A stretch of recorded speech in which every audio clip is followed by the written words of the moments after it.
In today's video, you're gonna hate me.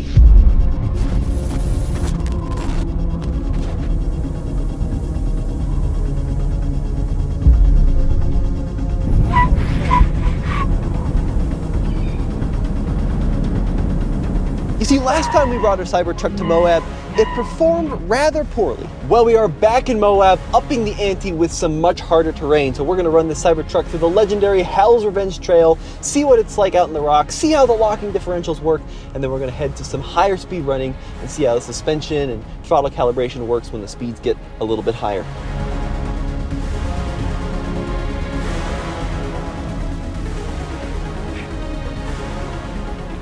Before we do any of that, we have to do some disassembly on the truck. Let me explain. The Cybertruck has these fairings in front of the front wheels, which really reduce approach angle. Tesla says to remove these before trail use. So what we need to do is pull 3 clips here, remove a couple of nuts, and then pull the whole fairing off.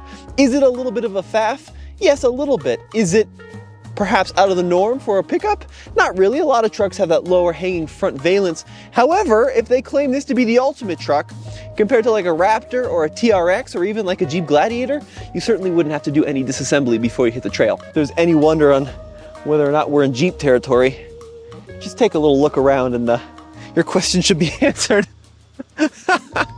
Feel pretty far removed from SoCal where this truck was born. So we need to air down the tires, and this presents a little bit of a problem because, first of all, 20-inch wheels. The last time I aired down a tire on a 20-inch wheel, this happened. G'day! And it's worth noting this Cybertruck is like 6,600 pounds, so it's a lot lighter than the 9,000 pound Hummer. It still is 6,600 pounds, so I want to take a few PSI out of these tires, not as many as I'd like because of these large wheels. And then we have another interesting issue. If I do have a flat, the Cybertruck doesn't come standard with a spare wheel. So you can option one, but you have to put it in this little tire condom, stick it in the bed, and it's just not a great solution. Problem number 2 is airing these tires back up because all of our compressors need a 12-volt battery, and of course, the Cybertruck runs on a 48-volt system, so I'm gonna have to go to a gas station.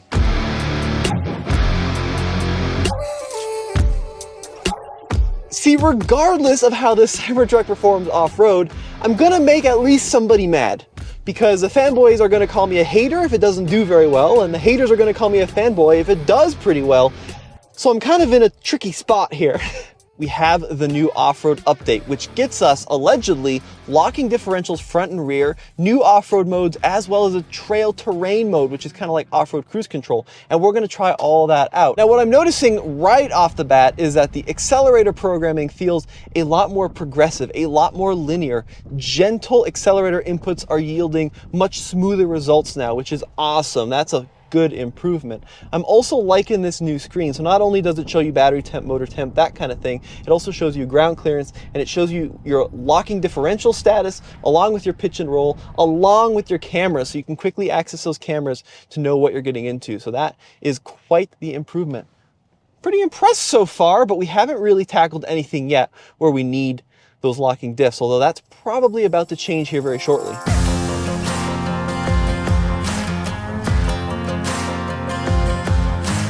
So I'm in the overland off-road mode, and we have a number of different surface selections: all-purpose rock, gravel, deep snow, and sand. Now I'm in the all-purpose mode, and what's nice about all-purpose is you can set the suspension to high.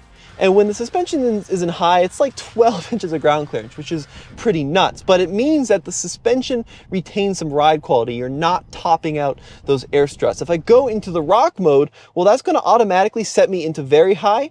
And then that's going to increase the ground clearance to about 14 inches, but it's also going to limit my articulation and really stiffen up the ride. Luckily though, I can manually set it down to high if I want. Now in rock mode, this is diffs open. Traction control programming feels so much better than it was last time I came out here. So the wheels are lifting, the brakes are grabbing, sending wheel speed to the tires on the slick rock, and we're traversing up these hills far easier than we were. So this is still open diffs, gently applying more accelerator. Oh, what an improvement. All right, I'll take that. See how the approach angle is on this really steep ledge? Pretty good. How about departure? Always a problem with a full-size truck. Folks, I'm actually kind of impressed. Now here's the deal. I'm not really that aired down, like hardly at all. We were over 50 PSI and we're fluctuating around like 40. That's a lot of pressure. That's more pressure than I should be running out here, but without a spare tire on 20-inch wheels, by myself, I don't have a support vehicle today, I'm not gonna go much below that. So I'm sorry, I know traction would be greatly improved, increase that contact patch if I aired down some, but I'm not gonna take that risk without a spare and no support vehicle out here.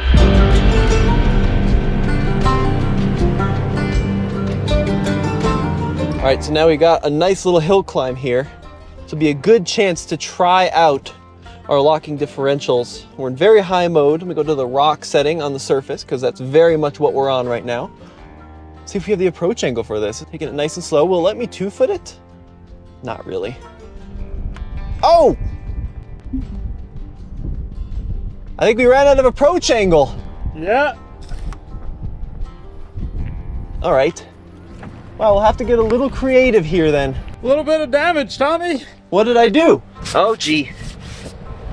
Got a little bit of rock rash on her, Alex.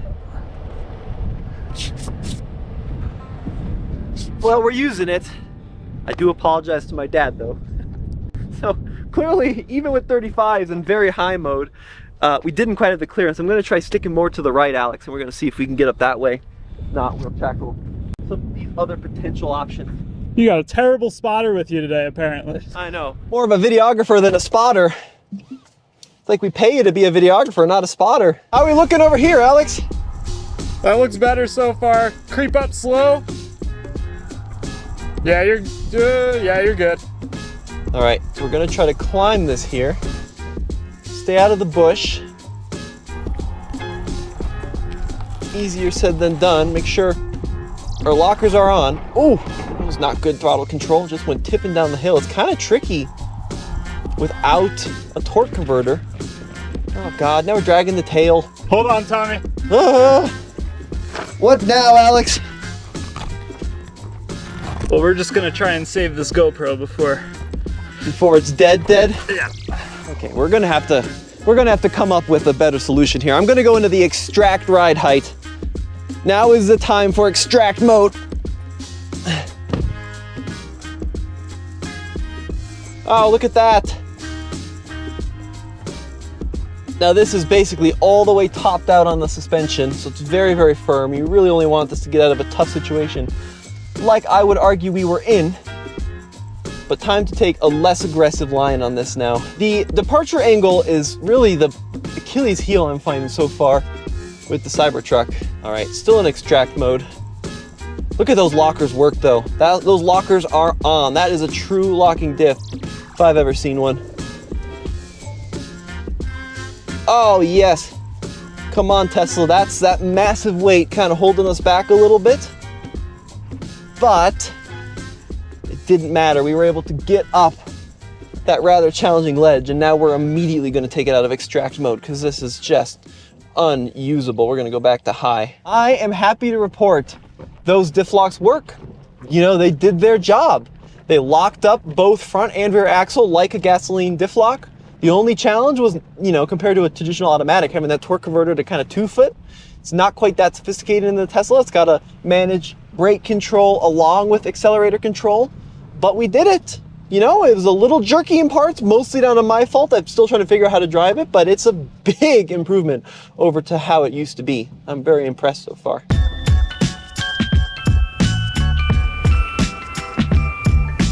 So some oddities about driving the Cybertruck off-road. Now this has that fully steer-by-wire system, which means you have less than 180 degrees worth of movement in the wheel to go from lock to lock.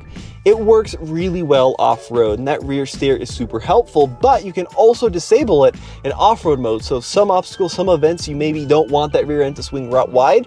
So all you do is you click the button and turn that off. That's a great feature. There is such a small amount of forward visibility. I mean, the windshield is 1,000 miles away at its base. The dashboard covers like an acre, and the front end is a vertical plane. So I have no idea where the front end is, but luckily the cameras are incredibly high definition, and it's really easy to see where the wheels are going to go based on that forward camera. That is a necessity. I'm not usually a fan of front-facing cameras. but you just have to have it in the Cybertruck. There's no other option. One more thing about the steering, which is a little weird, is it's completely steer-by-wire, right? No linkages.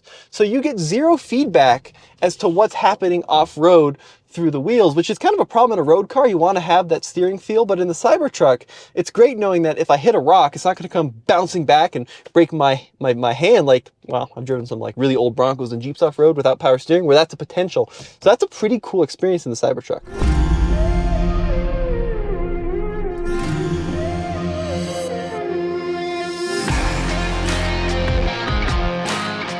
You might touch back here. Yep, you're gonna touch. You're touching hard. Held up well, actually. Nice. This whole thing smushed in and popped right back up. When you're going down a really steep hill like this, you feel the mass. 6,600 pounds, I believe, for this dual motor version.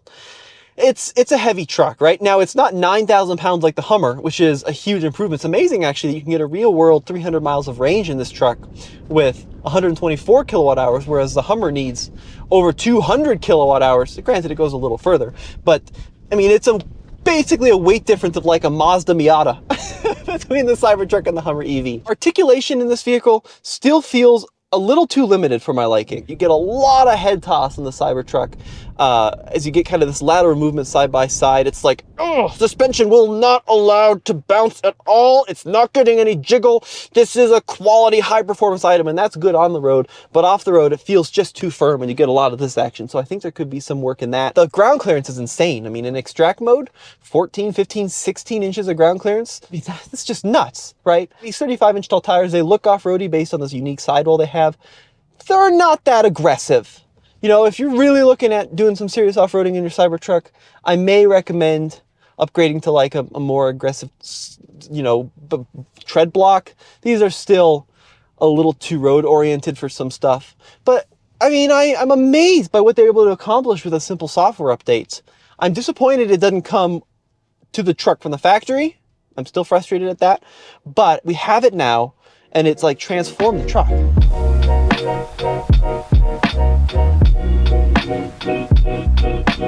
Last time we were at Moab, we got a lot of heat from people saying, yeah, should have waited until the locker update came out before you took it off-road. And that's fair enough, but we have to test vehicles as they come. You know, where does that train lead? Oh, you can't test this vehicle for another 6 months or a year until X comes out or Y comes out. No, we have to test it as we have them. And now that we have the update, I'm fairly confident in saying it has completely transformed the character and the ability of the truck. You know, before, this thing had a lot of ground clearance and acted like a Jeep Wrangler YJ from the 1990s with very little articulation and very little torque management with wheels flailing all over. But now it's performing a lot more like an electric super truck. When you lock up those mechanical diff locks, it completely changes the game with how this vehicle crawls on the rocks. I'm very impressed so far. It's really a transformed vehicle. So one other feature I want to try here is trail assist. It's kind of like off-road cruise control. I'm going to hit confirm, and this is going to maintain a set speed. So you use a cruise control wheel, setting 1.5 miles there. Now I take my foot off both pedals, and we're going to let the Cybertruck do the accelerating and the decelerating all by itself. Let's see how this works. So we've got a nice little steep downhill coming up here. I'm going to increase the speed to 2.5 miles an hour, and then we're just going to try to crawl it down this rock face. See how it feels. So we're losing traction with the ground, but the truck is now modulating the brakes to try to maintain and keep control. So that's all the truck doing that. 1.5 miles, just letting it crawl. It's actually feeling really pretty good. We're not appearing to be regenning much. It seems like it's mostly the friction brakes that are controlling our descent there. This steering is really satisfying off-road. Having less than 180 lock to lock is super cool. I will say, if you don't want attention off-road, don't buy a Cybertruck, because I think we've probably had 150 pictures taken of us today.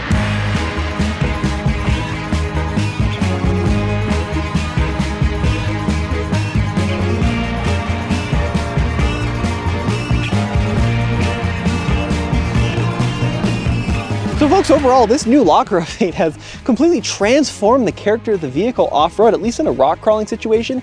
Those lockers are true mechanical lockers. The throttle control is excellent. The steering, the ability to turn off the rear steer is a big deal. So it's gotten a lot better. it's gotten a lot better. I still think the ride is too stiff in this kind of terrain. Certainly airing down, if I had a spare, would greatly improve the ride quality, but it is a transformed truck, something I'd feel confident taking off-road. My only complaint is that I know this super hard stainless steel is very dent-proof, but I'd love a metal bumper. That plastic bumper is showing some scuffs pretty clearly now, so that would be a cool thing. But anyways, done with the rock crawling, let's try some higher speed sand.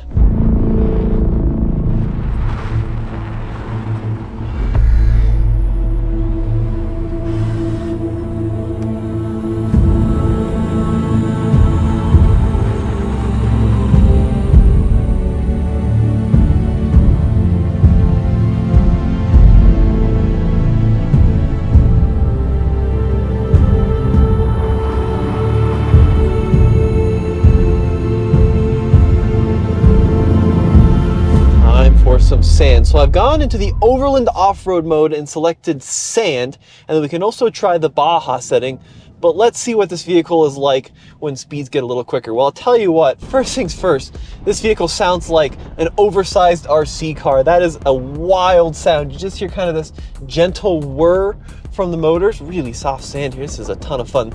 This Moab sand is almost like, it's almost like glass in how soft it is, which means we're going to want to keep some momentum up. Now, what's cool is in the overland mode, I've actually gone ahead and totally disabled the rear steer. I like to have kind of slower, more progressive steering inputs in this kind of terrain. And actually, it does do a pretty good job of allowing some wheel slip. I've got my traction control turned off. Look at that. Ooh, still too much traction control intervention though. It's trying too hard to stop the fun. And in the sand, you don't necessarily want that. You want the fun to continue. Otherwise, you end up getting stuck. But the suspension programming feels pretty good overall. It's a little firm still. This is definitely where I'd want to air some, get some more air out of those tires if I was going to do this, you know, for the next couple of hours if I was in Glamis, for example. But so far, I'm pretty impressed. But let me go into the Baja setting. So in the Baja setting, I can now do a couple of cool things. I can change that stability assist. So I'm going to go to minimum. I can also change the handling balance front and rear, and also the terrain program. So I'm in smooth, but it can also go into rugged or clearance. It also appears to have lowered itself. Yeah, we're down to 10 inches. That's exactly what I want. Oh yeah. Now we're talking. Now we're talking. Now we can get that 600 horsepower cooking. Woo! So this is just a dual motor, right? There's a over 1,000 horsepower tri-motor with 2 motors in the rear if you really wanted to go crazy out here. But this dual motor, even 600 horsepower, that's plenty. Oh yeah, this is awesome. This is so much fun. Surprisingly good. You know, it doesn't quite have the suspension control I think of some of the Fox stuff. Gotta be careful with the steering though, because you're used to giving it a lot of input, and you give it just a little bit too much input, and you forget how much steering angle you're actually giving it, because it's all steer-by-wire. I don't want to roll this thing over. That'd be a tough conversation with my dad. I already scratched it, which I don't think he's too pleased about. Oh, this thing is awesome. What a great time. You know, it's cool too in a gasoline car. So you're going up a dune, you're in third gear, you start bogging down, you're like, oh shoot, I need second gear. And then you go to pushing the clutch, or you try to downshift for the automatic, and then you lose momentum and you're pretty much done for. With this thing though, you need more power. Oh, instant torque, just give it a squirt. That is awesome. Now, one thing I am noticing is out in the rocks, we really didn't use that much power. I mean, we were out there for probably 45 minutes to an hour. We only used maybe 4%. Out here though, you got a lot of rolling resistance, and now we're really starting to burn through that juice. Come on, nice progressive drift.